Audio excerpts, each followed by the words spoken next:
very excited to talk to my guest today. He is somebody whose work has created quite a lot of tumult and disruption for significant power centers in the United States and even throughout the West. He is the creator and founder of the famous, or depending on your perspective, notorious subreddit called WallStreetBets. Jaime Rogozinski. Jaime, thank you so much for taking the time to talk to me. Yeah, no, thanks a lot for having me here. It's truly an honor. Thank you. So I've been covering, the impact of Wall Street. That's with a lot of interest. My readers have had a lot of interest in it as well. My guess is that other than people who have been on it, it pretty much came onto people's radar within, say, the last 12 months or even the last 6 months with the GameStop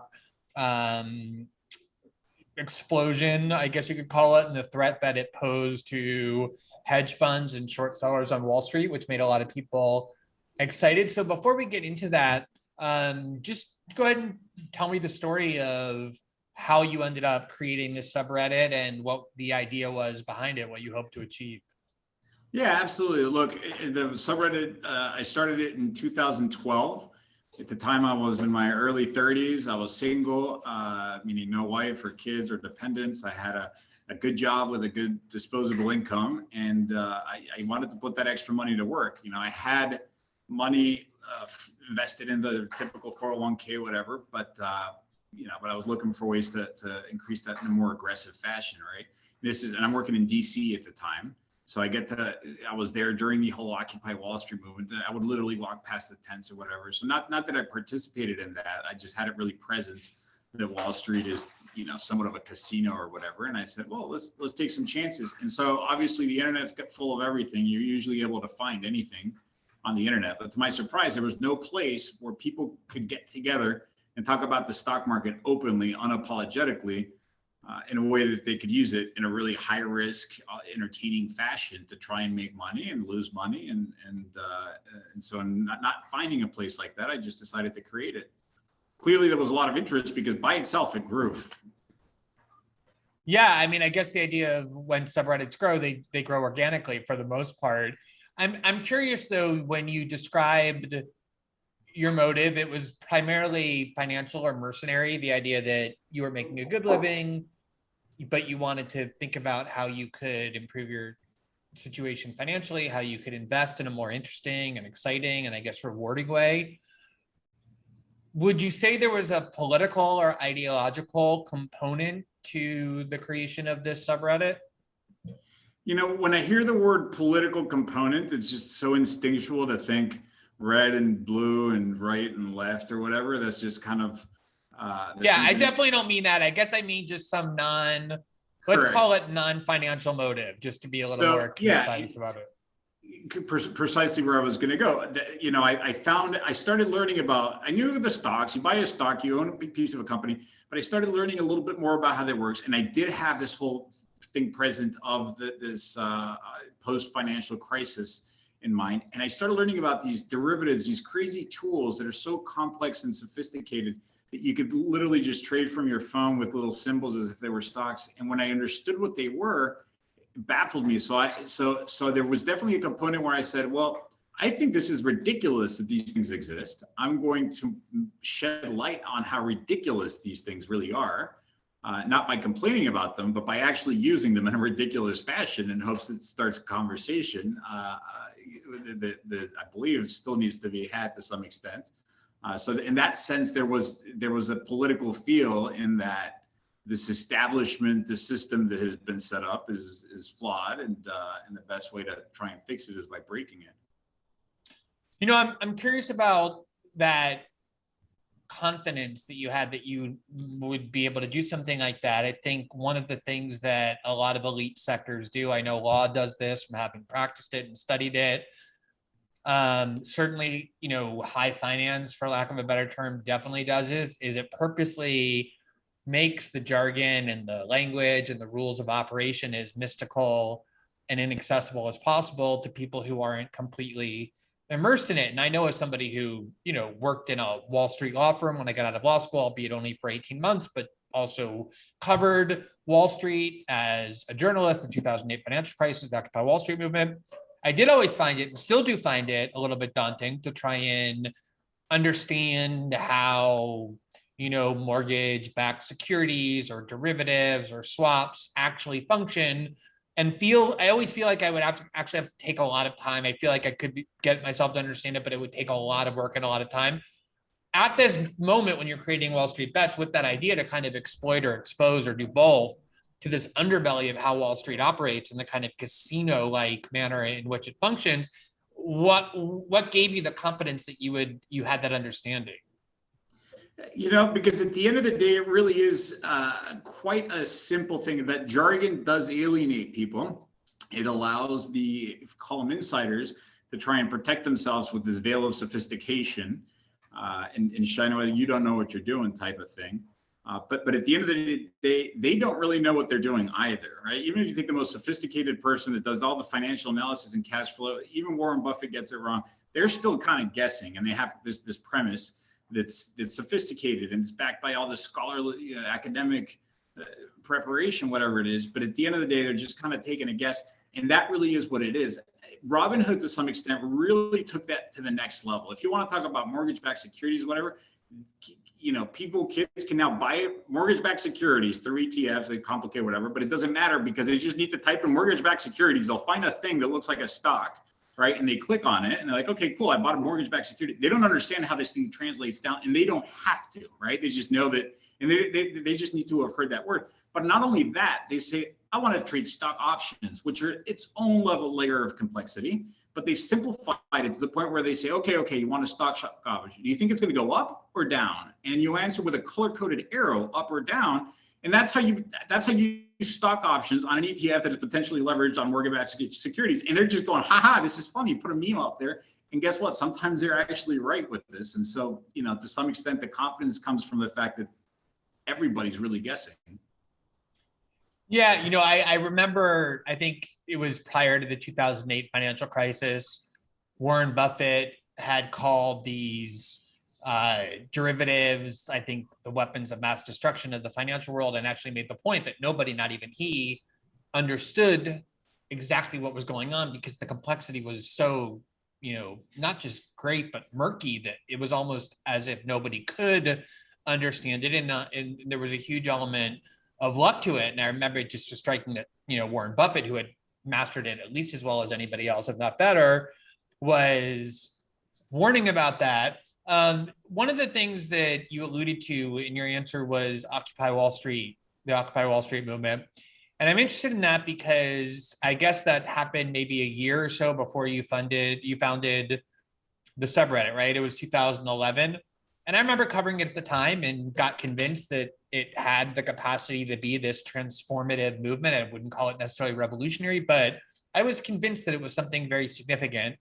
And I also, at the time, viewed the Tea Party movement, which a lot of people now think about in its ultimate incarnation as being this like co-opted arm of the Republican Party in the Chamber of Commerce, that did also begin with a lot of the similar sentiments about anger over the Wall Street bailout in 2008, and this kind of libertarian mode of thinking about the Federal Reserve and Wall Street. And neither movement ultimately really posed such a great challenge to Wall Street. And I saw this tweet of yours that I think you posted during the disruption from the GameStop increase in the stock price that no one predicted. And you said, quote, "It seems Occupy Wall Street had the wrong approach." What did you mean by that? And how do you see what you're doing as fundamentally different than what Occupy Wall Street set out to do? Occupy Wall Street, the slogan there was the 99% and the 1%, the elite, right? People are upset because a few people screwed it up for the rest of the people. And that's just a huge imbalance of power. And the people that lost money were the 99%. The people that had the 1% cleaned up house, right? You have the cash laying around. You can really benefit from a situation like that. And so it was a lose-lose. So in GameStop specifically, you have a bunch of 99%ers getting together with little tiny accounts and a cell phone, but there's enough of them and they're sophisticated enough. Let's be fair about it. Not only would they come in numbers, they also had it was a technical component of it, which is underreported oftentimes, to be able to say, we're going to cost those 1%ers money now, right? And we're going to show them not to mess with us. And this whole feeling of there's a new player in town, and now you can't sideline us. You have to consider us. Next time that you decide to do some crazy gamble, or you want to do something that is irresponsible, whatever, that we don't agree with even, then you're going to also have to consider us, not necessarily answer to the 99%, but you need to know that we can hurt you too. The GameStop thing cost, I forget the final number, but it was over billions of dollars worth of losses for big funds, not only Citron. I've heard that Interactive Brokers had there's a lot of, obviously a lot of the whole mechanism broke as well. So that's what I meant, is now the 99%ers got the attention of the 1%ers. Right. So instead of kind of saying we're the 99%, the victims of the 1%, it was kind of a manifesto saying the 99% can actually confront the 1%, can undermine them at their own game, and can actually end up elevating themselves in the process. I want to get to the specifics of the GameStop episode, as well as what's happening now with AMC. But before I do, let me just ask you, kind of just stay on the topic first of the broad attributes of what WallStreetBets was and what it has become. You mentioned that when you started it, you were single, you didn't have children, you were living by yourself. I think there's a stereotype of the kind of people who participate most enthusiastically in WallStreetBets, that they're kind of these like creepy offshoots of like 4chan incels, right? Like these kind of like vaguely alt-right adjacent people who are unmarried. They use, Peppy the Frog memes. I've read a lot of those subreddit threads. There's at least some of that present. A lot of times it's pretty benign and even funny. Other times it can be a little bit more politicized. I think you've objected in the past to some of what you found to be offensive or toxic in the way of racism or homophobia present on those boards. Is that stereotype accurate of who's driving this? And if not, how would you describe, broadly speaking, obviously there's now millions of people, so it's very hard to generalize, but how would you describe the kind of prototypical participant in WallStreetBets? So there's kind of a two-sided answer to this. The first one is you have this subreddit community, and you're pretty right in saying it. You have people, but the reason why I bring up the fact that I was single, whatever, is because I could afford that risk. If I lost a few $1,000s that month, then it's just me that I answered to, and then I can't do anything fun that month. When you have kids, obviously that changes. But you definitely have a lot of people that have that they can afford that risk, right? And sometimes they've taken it to extreme levels that are just dumbfounding. But that, I think that encourages people to, if you want to go skydiving or whatever, it's just, you think about it more when you have a family. And so that the ability to absorb that type of chances and have that mindset of, let's go all in, let's get rich or die trying type of mentality definitely was accurate.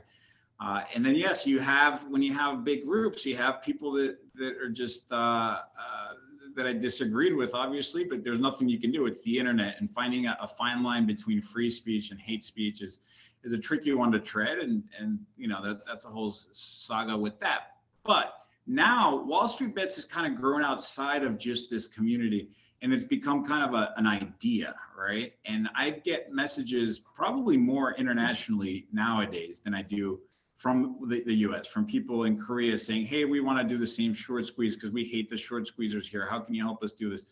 India saying, we're starting India street bets or whatever. Some guy from Spain saying, I just drive a taxi. I don't understand any of this, but I'm so happy and proud. You keep what you're doing. So, and so now you have Silver Street Bets and Satoshi Street Bets, and everyone wants to be a Street Bets offshoot because they just, this idea of let's take control over this, let's decentralize this thing, let's be able to actually participate and have a stronger say than just be at the mercy of, a small and powerful part of the society. Yeah, so I want to drill down a little bit on that because I find that super interesting, in part because I actually, I asked you earlier, I used the word political and you kind of repelled as though it was like poison, which I totally understand. And you said it was because I don't think about the world as left versus right, or these like red versus blue, these kind of artificial distinctions that are very trivial and superficial and ultimately obfuscating. And I agree completely, which is why I'm always really fascinated by any kind of mission or project or movement that has a political overtone and yet somehow evades those binary divisions. And two things that struck me most when I was reading through the subreddits during the whole GameStop thing and since as well, and I spent a lot of time doing it as well. It wasn't like I just spent, half an hour randomly picking things. I felt like I got a good sense of the ethos there. One was what you already alluded to, which is that there's a great amount of knowledge and expertise on the part of just ordinary people participating. I probably learned more about how Wall Street functions reading anonymous commenters over the course of those couple months than I ever have being a Wall Street lawyer or reporting on Wall Street. But the second thing that did strike me is that it clearly wasn't mercenary, right? In the sense that people were just looking to make money. Obviously, I'm sure there were some, but lots of people were saying, hey, look, I am, $300,000 up, or I'm $15,000 up, or $2 million up, and yet I'm not fucking selling because my goal is not to enrich myself. It's to fuck, short sellers and hedge funds.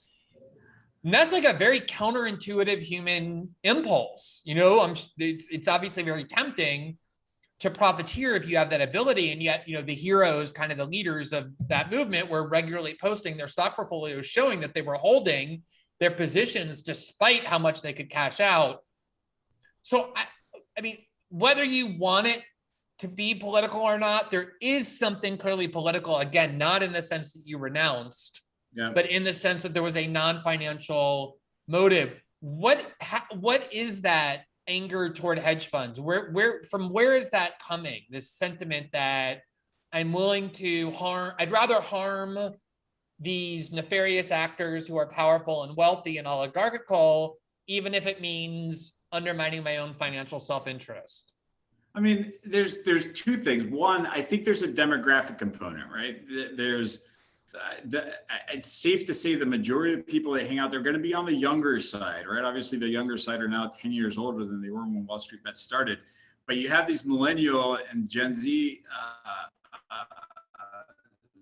generations that were hurt quite a bit from the financial crisis, right? Myself being a millennial, leaving college, a lot of debt for a lot of people, not being able to get a well-paying job, not being able to, hold on a second. Can you get this to my brother? Sorry about that. That's okay. Yeah, so you have a lot of people that have these low-paying jobs, that they have these debt, they have to move back with their parents. Maybe their parents lose a house, right? There's a lot of anger that's involved. There's a lot of pent-up feelings that get kind of stuck there. It's like they got screwed because of something that they had nothing to do with. And ultimately those feelings, although they subsided, I think they were marked for it, and there was an inherent distrust in the system and in Wall Street. Cryptocurrencies were born around that same time WallStreetBets did, with language that was much more adversarial towards government and centralized power. Right? They specifically wanted to go against the central banks and against the fiat currencies or whatever it is. And I don't think that's a coincidence that all these things happen shortly after, and those two goals are in mind. So I think that's where this I'm not fucking selling idea comes from. Then you have another side, which is also a demographic generational thing, which is like this is also a game, right? Let's take these fancy words away. Let's use these fancy words against you, whatever it is, and let's just try and win the game, right? It's more about that than it is about necessarily trying to make money. A lot of the things that were done, it's not as reported about, but there was an incident in 2019 in November where this guy figured out a way to get infinite margin, right? He figured out a way through doing these maneuvers that with $1,000 or $5,000 deposit of his bank account, he could get millions of dollars worth of buying power. And then he could just try and blow it on Apple. And then if he lost that money, it's not his to lose. And then other people copied him too, right? And so that makes you think, and obviously the news covered that too. It was more, is less widely reported, but CNBC, they're saying these guys are maniacs. How can they take these systems? They're not going to have $1 million to meet a margin call. They're losing other people's money. How dare they, right? But what does that sound like to you? All right. Who else lost other people's money in 2008?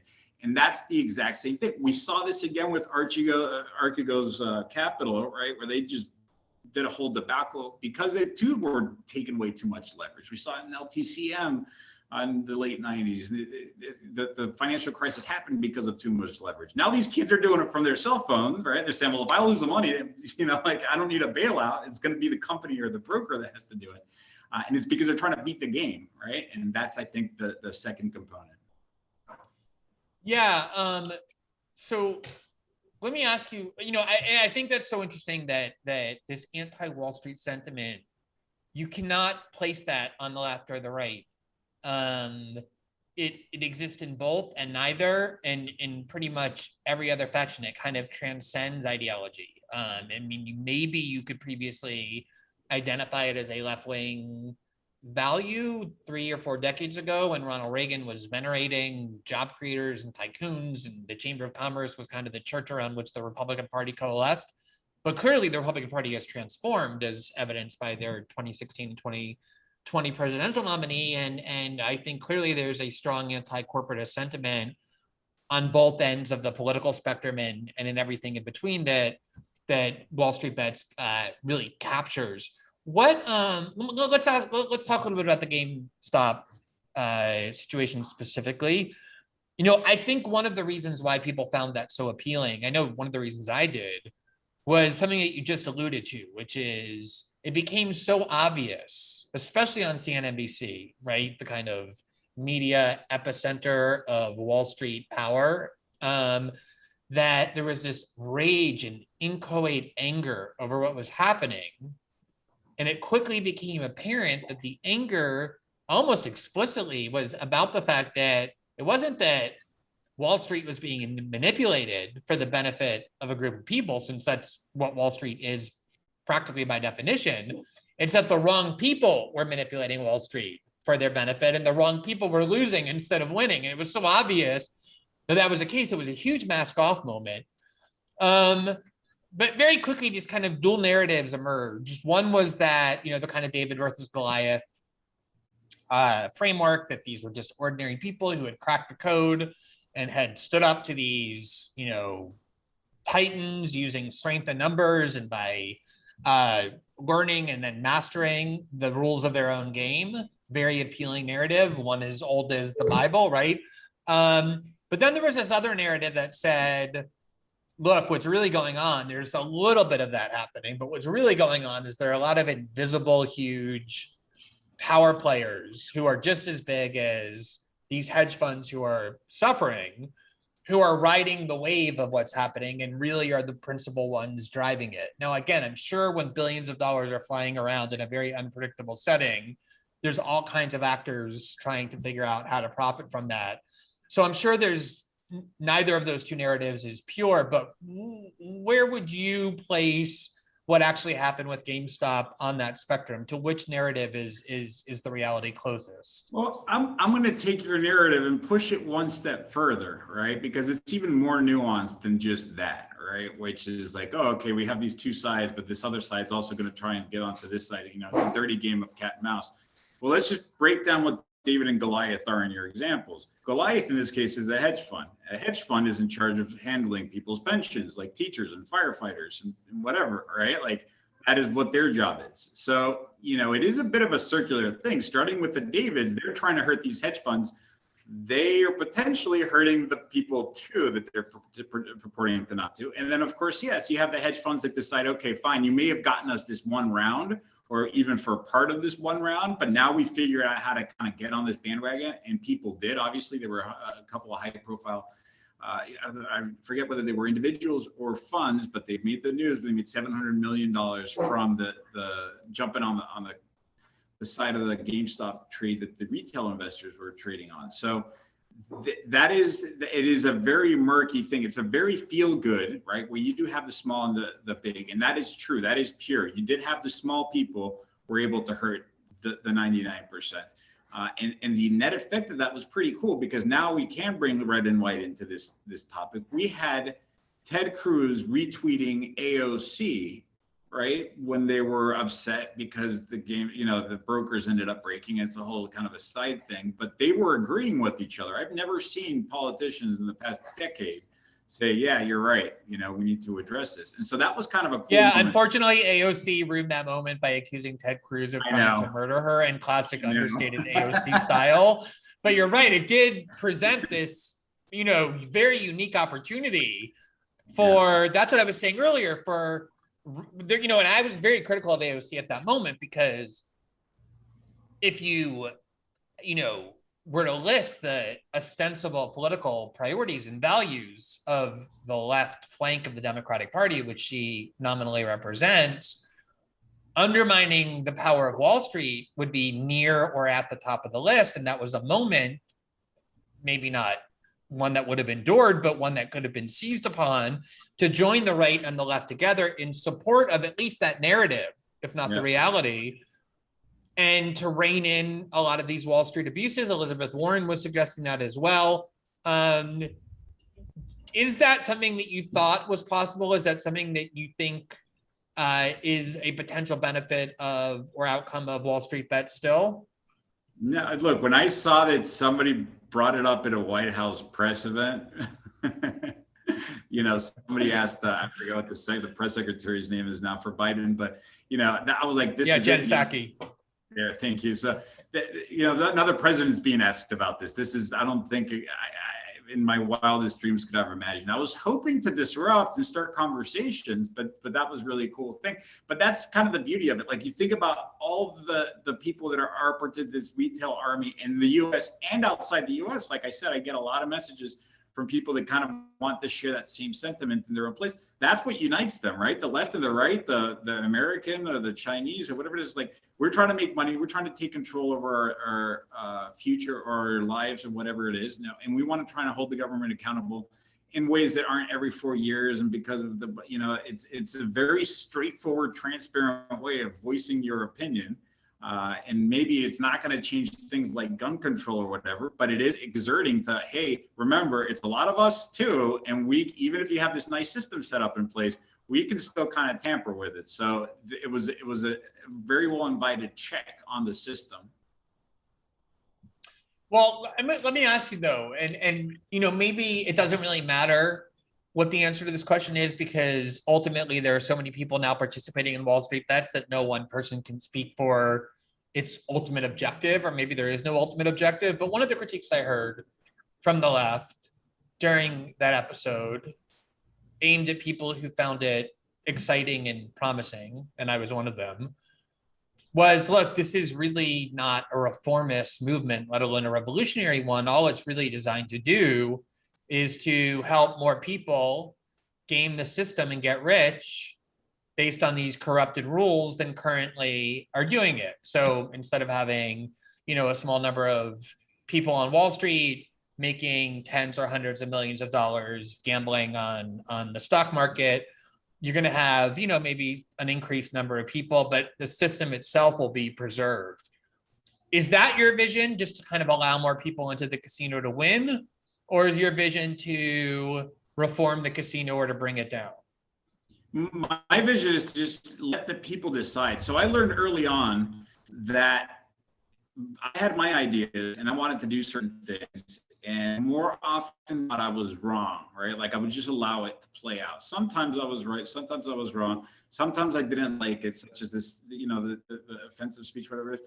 But more often than not, I realized the collective intelligence was far superior to my own, right? And there's been academic studies that have looked at WallStreetBets or whatever it is, and they've figured out that they, in general, I didn't read the paper because it's very sophisticated, but I read the conclusion that said these guys beat the indices, right? If you look at what stocks are talking about.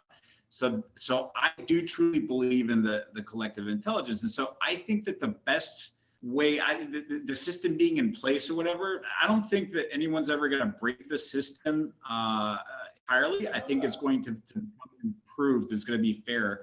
And the way that if I were to predict right now where things are going to go, is right now there's still underlying systems which are archaic that need to be fixed, that are also tilting the scales in the favor of the big guys.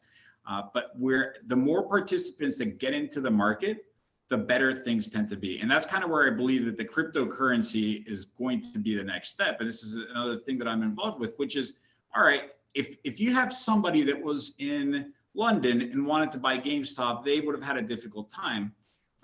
But now there's ways, and that's what's being integrated really cool way, is you on the blockchain can buy GameStop and buy other stocks from, let's say, South Korea or whatever, India, and have those more participants voicing their opinion into the system. And that's going to make it more rigid.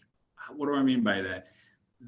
The markets themselves provide value to society based off of the number of participants, agreeing on prices and just giving these prices out to different people and not being able to be manipulated. If you have a lot of people that trade stocks that are in any country at any time of the day and agree on a certain price and prevent manipulators to come in there and do it as easily, or at least make them afraid of trying to do that next time, then you're going to have prices that are more accurate, that are more productive to society as a whole. And you're going to have actors that are going to shy away from trying to manipulate it as easy as they used to be able to in the past. And so that to me is a better system. They're closing these little loopholes down, these inefficiencies. Every time you close an inefficiency, you get something that's better. So that's what I would predict, that the things are going to go towards the blockchain and make everything stronger. Yeah, I want to ask you about the blockchain in a second. I have a couple more questions before I do, and I want that to be the last one because I think it's kind of like a future-looking question. On this issue of trying to impose an ideology on WallStreetBets, in the whole GameStop movement, I found that also kind of illustrative of the fact that you have this huge group of people, right, and everybody's working together, not necessarily for the same purposes, but nonetheless in a common goal, at least a limited common goal. And there's no real leader, right? There's nothing top down about it. Everybody has like a pseudonym. I guess a couple of people became known through the media who are particularly, successful in exploiting GameStop, who were early on board with it, and their portfolios exploded. But by and large, it's just kind of this like massive group of people. And I think that makes a lot of people uncomfortable when there's no manifesto or dogma or plan to it, right? It's just like, wait a minute, we're going to allow the mass to decide, unless this assures me in advance that this is committed to my political vision, I'm going to regard it with some hostility. And that's one of the things I actually found fascinating about it. The downside that some people have identified and still identify is that when you have this kind of mass system without any constraints or controls or regulations in place, it makes people very nervous. And one of the reasons it makes people nervous, they say, is because there's no protections for people who might end up assuming risks that they really can't afford to assume. And there were people who got caught up in the euphoria of what was happening. They invested money that their grandparents left them that was going to pay for college or provide them some security. And a lot of people, I'm sure, did lose more money than they could afford because they sold at the wrong time, or they were told to hold and they held, and then the stock price fell and they lost a lot of money.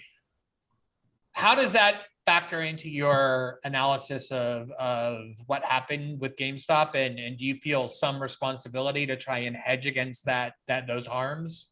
I've battled with that forever, and it's surprisingly what would worry me more than people losing a lot of money was people making a lot of money, because for the general public that is much more damaging. If you have one dude that turns 50 grand into $50 million, that's going to cost a lot of people a lot of money trying to copy him, right? And it's much better to have some dude that lost $50 million in a super public way, because that's going to make people think twice about doing it, because they get to kind of vicariously watch what it's like to be irresponsible. So it is surprisingly more dangerous when people do well than not, because of the social impact, the social media impact of trying to propagate it. But outside of that, and so I would always try to be sure whenever we'd have high profile kind of rolling the dice with the craps table, it's like, hey guys, just remember, this is still a bit of luck in here. Even if the guy's right and he's making the money because of the skill, there's always a tweet by some president that can completely screw all of these things and have nothing to do with whatever their strategy was. But to the other extent, I don't necessarily feel I don't feel any worse that people betting more than they should, any more than I feel bad about someone going to a casino to do the same thing. Wall Street is a mathematically zero-sum game. So there's people that are making money and people that are losing money. I can go over there and read happy stories if I feel like feeling good, and I can read the sad stories if I feel like feeling bad. But I'm hoping that people, adults, responsible adults, in the majority of cases, are taking things towards the responsible side. It always hurts to lose money, but I like to think that the majority of the people hurt when they lose money, but they can afford to lose that money. And there's always going to be cases that are not. And so I do believe that everyone has their own free will, and they all have to live their own consequences. Yeah, they're all adults, and ultimately they make their own choices. So the current stock that has the subreddit excited is AMC. I actually told my childhood best friend when the GameStop thing was first happening, ignore GameStop. It's too unpredictable and unstable. People are already on that. Put your money in AMC. And I got to go to him this week and gloat and show him how much money he would have made had he listened to me. He chose not to. I purposely didn't invest because I wanted to be able to write about it and cover it without having any conflicts. What's happening with AMC? Is it similar to what happened with GameStop? Are there other dynamics at play? I've had such a difficult week that I'm obviously aware of it, and I've been following it to the best of my ability. And I follow the price chatter, and I even try to tweet once or twice about it. The GameStop was mechanically very intricate, so I can't tell you on a technical level whether it's the same mechanics of what's taking place. But what I can very safely assume is that they're similar, right? You have a lot of people that are piling in, right? Prices go up when people buy a lot, like if you simplify it. So clearly that's what's happening. They've been targeting AMC for a while. They were going after these companies that were hit by the pandemic that are being heavily shorted, and these guys are just trying to take the other side of the trade.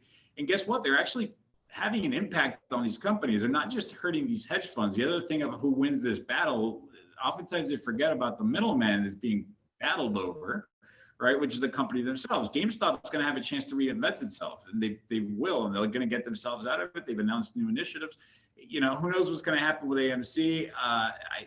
What's happening is they're trying to do it again. They're obviously able to do it. I don't know where it's going to go. It's impossible to predict. But let's just hope they get to save another company, because there are fundamental issues with these companies, which is correctly pointed out by people that are shorting them.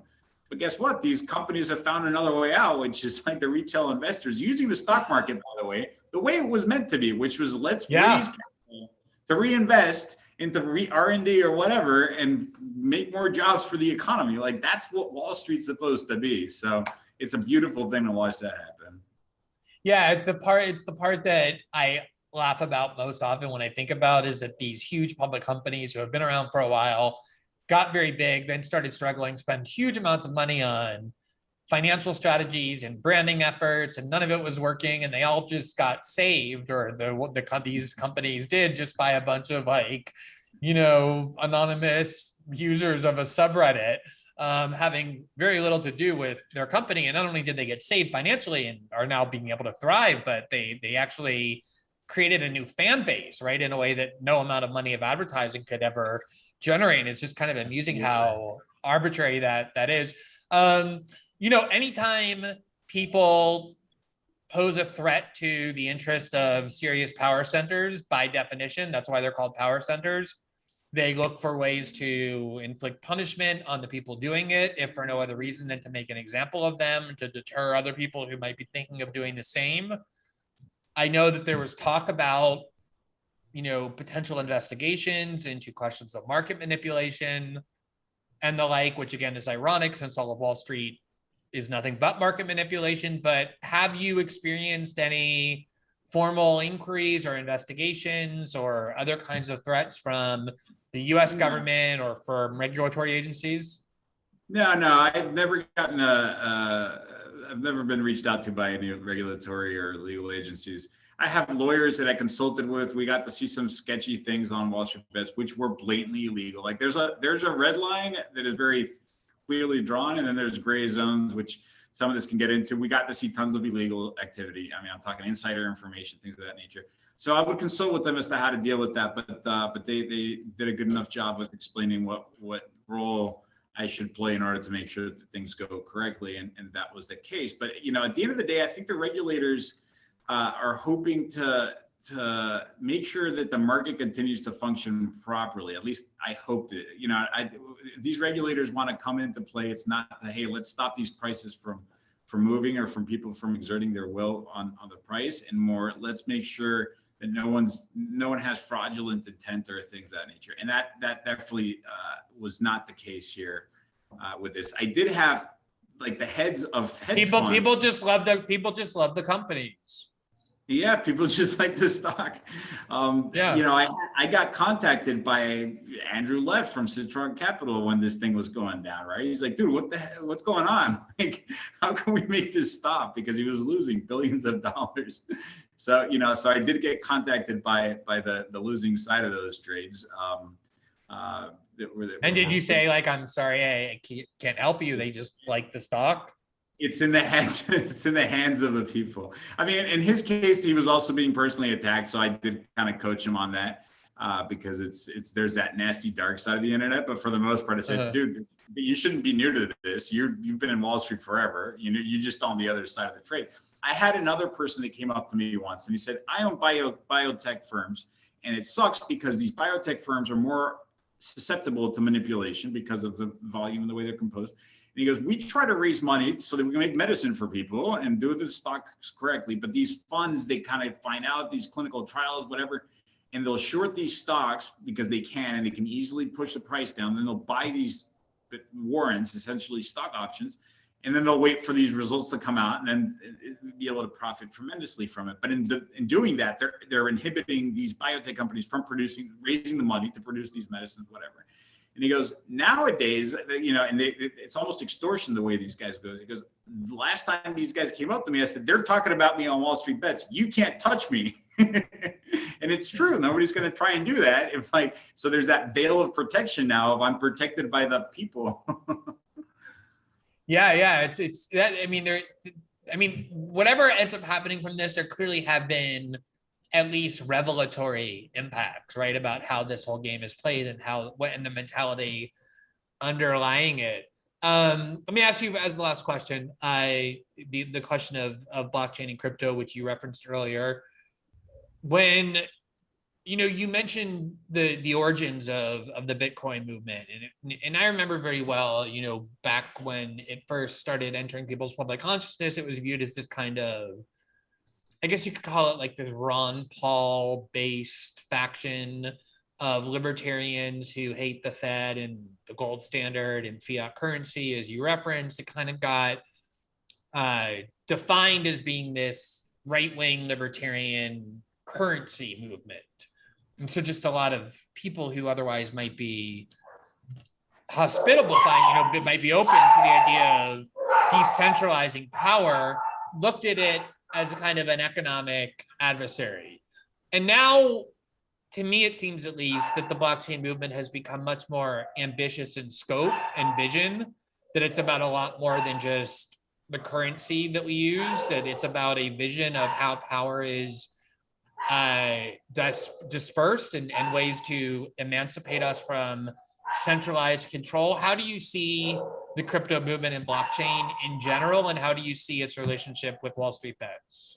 So the blockchain gives a technological solution that is up until now proven to be impenetrable by central powers. And it's in a technological, meaning you cannot shut down the blockchain. It just exists in the air, right? It exists on everyone's cell phones, and there's no choke point. There's no Amazon servers that they can do that with. So you start off with this foundation with which people can interact, and systems can interact automatically, transparently. You have, so-called smart contracts, basically sets of rules that are followed automatically in a way that everybody can trust, right? So now that you have this cool infrastructure, this new thing, it's like, all right, now what can we do? And how do I see this entering into the Wall Street world? It's a natural fit to talk about these blockchain technologies, which they've talked about doing a bazillion different things with, but encroaching in the world of Wall Street, because, you know, on one hand, it starts off as a currency. So we're already talking economics or finance. So let's start off with the economics or finance section of it. And let's try and improve the system, right? Let's make it more infallible, more transparent, impenetrable, unmanipulatable. There's so many different ways of cheating in Wall Street currently that are much more difficult to do, technologically speaking, and mathematically. These are formulas that are mathematically proven. That's where crypto gets its name from. That you can't break this thing, and then you can mount that financial system on this wonderful system, and then the world can trust it and interact with it in ways that are much more efficient, that are much faster, that are much more trustworthy. You don't have to wait 3 days for this thing to clear. You don't have, instantly just do everything in a way that it functions. And so I see blockchain, I see crypto and Wall Street not being two separate worlds or entities in the not too distant future. It's just going to be all one and the same. Just the way that sometimes we might talk about Microsoft or Apple, next you would be able to say, now we're talking about Bitcoin or Tesla, whatever, or maybe in more than just stocks, asset classes, whatever it is, the mortgage-backed securities, for all I know, right? Like everything's possible in a way that is better. And by the way, on the crypto chain, on the blockchain, you can also inherently prevent a lot of issues that have happened time and time and time again, which are things to deal with leverage and, the settlement. Like there's so many boring mechanics that are systemic risks to the system. The reason why we have these kind of scares and sell-offs that are just flash crashes, whatever, are too complicated to explain in a podcast or an interview like this, but they're fixed on the blockchain because what somebody says is what you get. And in the system of, I'm going to buy you this sell here, I'm going to wait for everyone to reconcile these different things, or I'm going to take leverage, which is the biggest one. I'm not going to be able to sell you something that I don't have. GameStop, for example, one component was that there were more shares shorted than exist, right? And so how can you do something with a stock more than once, or the stock that you can't account for? That's a systemic risk that tumbles things down, like it did in 2008. That doesn't happen on the blockchain. You can get some leverage, but you cannot break the system the way that you can still easily break Wall Street. Yeah, I mean, obviously there's a lot of questions and concerns and objections to the crypto movement, and maybe we can reconvene and discuss those at a later date. I just wanted to kind of get your vision for it laid out that way, and I found it really interesting. And so just to conclude, in addition to thanking you for your time, let me congratulate you. I know it's not easy for someone's work to bring a lot of upset and disruption to the most seemingly invulnerable institutions of power on the planet, and yet that's exactly what you did, whether out of luck or design or some combination of all of those things, which usually is what it is whenever human beings succeed in doing that.